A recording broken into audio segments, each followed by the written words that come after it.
பண்ணி வைக்கணும்னு சம்மந்தியே சொன்னாரமா? Hi friends, எல்லாருக்கும் வணக்கம். சின்ன மருமகள் சீரியல்ல அடுத்த வாரம் என்ன நடக்க போகுது அப்படின்னு தாங்க இந்த வீடியோவில் பார்க்க போறோம். அடுத்த வாரம் ரொம்பவே பரபரப்பான திருப்பங்களோட போக போகுது. என்ன நடக்க போகுதுன்னு பார்க்கலாம் வாங்க. ஜெனிக்கும் சக்திக்கும் கல்யாணம் பண்ணி வைங்க அப்படின்னு சொல்லிட்டு என் மாமா சொன்னாரு அப்படின்னு தமிழ்ச்செல்வி சொன்ன மாதிரி ஐஸ்வர்யா வந்துட்டு ஃபோன் பண்ணி சொல்லிடுறாங்க தமிழ்ச்செல்வியோட அப்பா கிட்ட. அவங்க அப்பா வந்துட்டு சம்மந்தியே சொல்லிட்டாரா, நான் கண்டிப்பா அதை செய்யறேன் அப்படின்னு சொல்லிட்டு அவருமே அவங்க 2 பேத்துக்கு கல்யாணம் பண்ணி வைக்கிறதுக்காக ட்ரை பண்றாரு. அப்போ ஜெனிஃபர் வீட்டுக்கு வந்துட்டு தமிழ்ச்செல்வியோட அப்பா, அதுக்கப்புறமா சக்தி 2 பேர் போறாங்க. அப்ப அவங்க அம்மா தூங்கிட்டு இருக்காங்க. அவங்க அப்பா அவர் ஒரு ரூம்ல தூங்கிட்டு இருக்காரு. எப்படியோ அவங்களுக்கு தெரியாம அவங்க பொண்ணு ஜெனிஃபரை கடத்தி கூட்டிட்டு வந்துடுறாங்க. கூட்டிட்டு வந்து அவங்க 2 பேத்துக்கு கல்யாணம் பண்ணி வச்சிடுறாரு தமிழ்ச்செல்வியோட அப்பா. எங்க வந்துட்டு அடுத்த நாள் காலையில ஆயிருது. ஜெனிஃபரோட அப்பா வந்துட்டு ராஜாங்கம் வீட்டுக்கு வந்து சண்டை போடுறாரு. நான் அவ்வளவு தூரம் சொல்லியும் இந்த விஷயத்துல தலையிடாதீங்கன்னு சொல்றேன். இப்ப என் பொண்ணை காணோம் அப்படின்னு சொல்றாங்க. அப்ப வந்துட்டு ராஜாங்கம், நான் தான் என் ஃபேமிலியில இருக்க எல்லாத்தையுமே சொல்லிட்டேன். இந்த விஷயத்துல யாரும் தலையிடாதீங்க, நான் ஏற்கனவே சொல்லிட்டேன் அப்படின்னு சொல்றாங்க.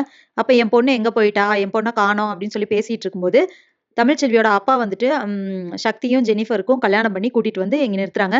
சம்மந்தி, நீங்க சொன்ன மாதிரியே நான் செஞ்சுட்டேன் அப்படின்னு சொல்றாரு. என்ன நான் சொன்னேன், நான் என்ன சொன்னேன் அப்படின்னு சொல்லிட்டு ராஜாங்கம் கேட்கிறாரு. அப்போ தமிழ்ச்செல்வியோட அப்பா வந்துட்டு செல்லப்பாண்டி இருக்காருலே, அவர் சொல்றாரு, நீங்க தானே சம்மந்தி இவங்க 2 பேத்துக்கு கல்யாணம் பண்ணி வைக்க சொல்லி சொன்னீங்க அப்படின்னு தமிழ்ச்செல்வி தான் சொல்லுச்சு, ஃபோன் பண்ணி சொல்லுச்சு அப்படின்னு சொல்றாங்க. அப்ப தமிழ்ச்செல்வி, நான் ஃபோன் பண்ணி சொன்னேனா அப்படின்னு சொல்லிட்டு அவங்க ஷாக் ஆகுறாங்க. இன்னொரு பக்கம் ராஜாங்கம் வந்துட்டு, நான் கல்யாணம் பண்ணி வைக்க சொன்னேன், நானே அந்த விஷயத்துல தலையிடாதீங்கன்னு எல்லாத்தையும் சொல்லியிருக்கேன், நான் எப்படி கல்யாணம் பண்ணி வைக்க சொல்லியிருப்பேன் அப்படின்னு சொல்லிட்டு அவர் ஒரு பக்கம் ஷாக் ஆகுறாரு. தமிழ்ச்செல்வி, நான் அப்படிலாம் சொல்லவே இல்லை அப்படின்னு சொல்றாங்க.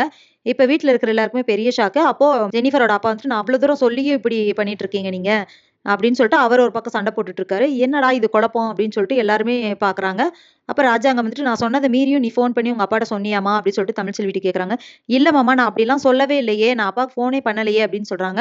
அப்ப ஃபோன் எடுத்து பார்க்கும்போது அதுல வந்துட்டு அவங்க அப்பாவுக்கு நம்பர் அனுப்புனது இந்த டீடைல்ஸ் எதுவுமே இருக்காது.